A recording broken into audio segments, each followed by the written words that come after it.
and welcome back to my channel.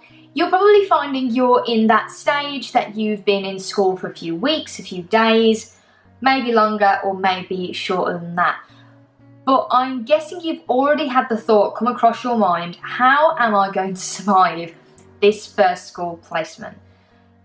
And don't worry, this is normal to feel like this. Rewind this time last year, I had several thoughts thinking about how can I manage the workload, how can I make sure I've still got time to have a social life, how can I make sure that I prioritise my time. So hopefully I'm going to give you some top tips and some helpful guidance to be thinking about how you can survive your first school placement.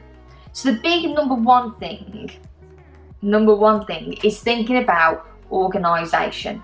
What I would do is, alongside what I've already previously said, buy yourself a planner so you can schedule down important dates. This is most importantly, it sounds like common sense, but this will help you prioritise what needs to be done when. If you've got an assignment due in March and you've got 6 weeks, you've probably got time to slightly put that to the back of the pile, whereas assignments that you've got coming up in Christmas obviously need the most focus and attention. This is the same in regards to lesson plans, schemes of work and resources. Plan for what comes first. Don't be thinking about 6-8 weeks time if you haven't actually planned for what is coming up tomorrow or the next few lessons and the next week. Now, of course, what I would suggest is organisation and try and keep ahead of yourself if you can. This is one of the big things I learned in placement 2 and not necessarily placement 1.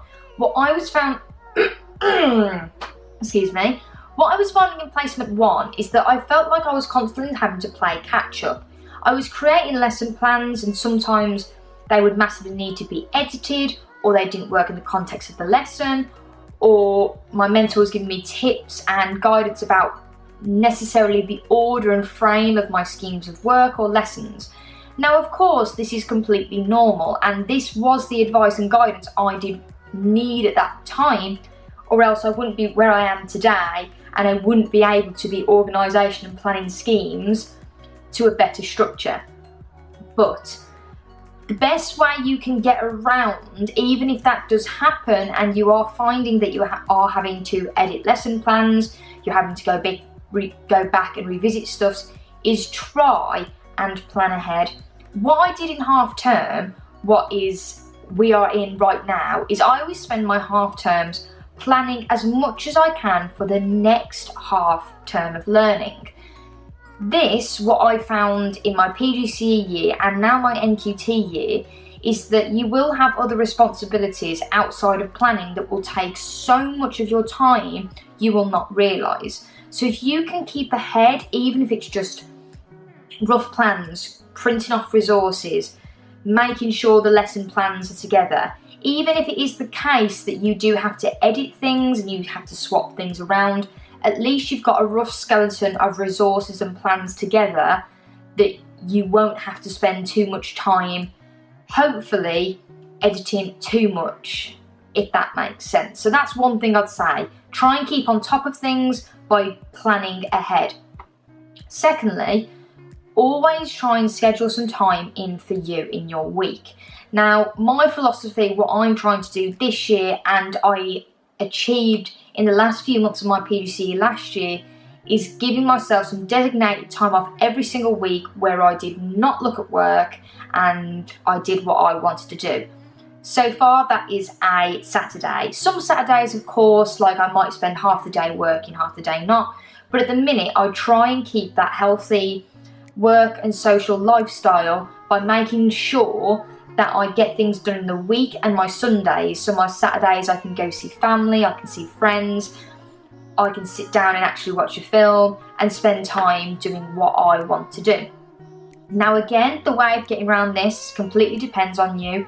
What I preferred to do whilst I was in my first school placement is when the bell goes, that does not mean that you need to run straight out that door and get home. Of course, it depends on your circumstances and it depends on your school's philosophy, but usually anyway, you won't be allowed to leave school right on the bell. Most schools, it's about 15 to 30 minutes after the school bell goes. So even if it is spending that 30 minutes just after the school bell goes to get yourself planned for the next day or printing resources, this will save you some key time. Now, I would really highly recommend to stay in school as long as you can to get yourself ahead, because what I found, and I'll put my hand up, is that the minute you go home, you're obviously tired, it's a long day anyway, and I was less likely to want to plan and do work as soon as I got home because I tended to wind down, I tended to relax. Don't get me wrong, I got the work done, but I found that personally I wanted to stay in school as long as I could, get it done there and then hopefully I could come home on my evening and actually just relax. So that's one thing I would suggest about keeping on top of work. Third thing in regards to organisation is just thinking about how you can create extra resources and extra plans in case things don't go to plan. Now this might take some extra time, but what I did is I created some resources or had some general ideas, even if they weren't in a full lesson plan template. I created PowerPoints with just little exercises, starters, plenaries, that just in case my lesson wasn't going to go to plan or I was going to have to change it, I did have some ideas backed up in a folder that I could just go to and grab that resource. It's all about what I'd say with organisation, planning ahead and thinking about, in regards to the half term or your Christmas breaks, how you can get ahead of the game. And this way you will, if you try and keep on top of things as much as you can, be able to have that time off on an evening, that time off on a weekend, where you can just relax. But I will create another video in regards to what my teacher's lifestyle is like at the end of a school day. Another thing that I'd suggest about how to survive your first school placement is not to take things as a negative, always take things with a pinch of salt. Now, you will be given lots of feedback, targets, criticism on your school practice. Teacher's practice. But the thing to keep in mind is that every teacher's practice is completely different, and that is completely fine. Most of the time, you will not be scrutinised to a huge degree. They're not scrutinising you as a person. All they're doing is they're reflecting and thinking about ways that you can improve your teacher's practice. Now, the minute you start taking things too personally, I would say, is where you're going to start getting yourself into this negative mindset about your lessons, and this can often have an effect on the kids you are teaching. If you've had a bad lesson, if you've been given some feedback that has really made you think, don't then go into your next lesson and translate all that bad energy onto your next class. Now, of course, we all have our days where we are tired, we might feel ill, we might have had a bad day.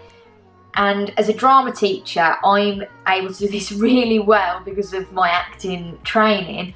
I'm able to just go into a lesson, put on a brave face, put on a smile, and act like everything's okay. And unfortunately, part of teaching is that, as you would expect with the kids when they're in your classroom, your personal life should not affect your teaching environment and also the learning that takes place. So always try and take criticism with a pinch of salt, and don't try and get too bogged down in targets, because at the end of the day, you are still learning and you're not going to get everything perfect because you have just started.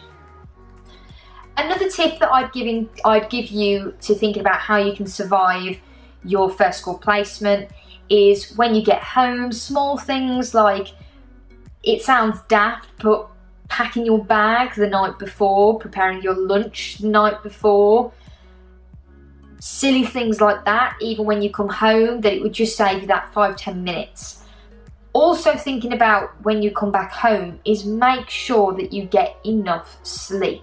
Now, I always have a cut-off point, and I still do now, I did in my PGCE, that after a certain time, I did not do any more work. And I would try and create that philosophy for you, because sleep, for me, I can't function if I don't get enough sleep.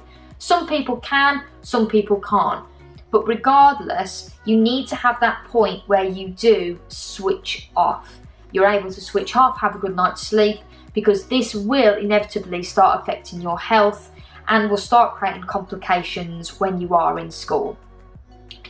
Other things I could suggest about how to survive your first school placement, get to know as many different staff as you can. Oh my gosh, this will be a lifesaver. And not just teaching staff, ICT staff, so technicians, cleaning staff, kitchen staff,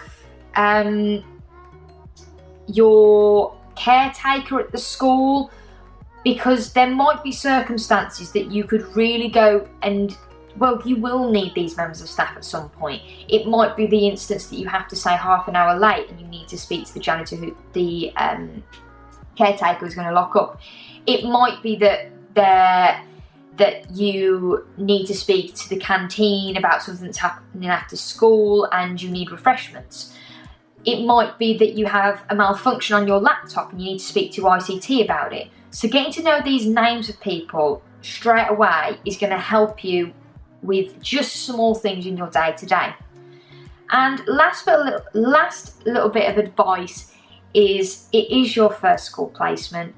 You aren't going to get everything perfect and it will be an emotional roller coaster. So don't put yourself down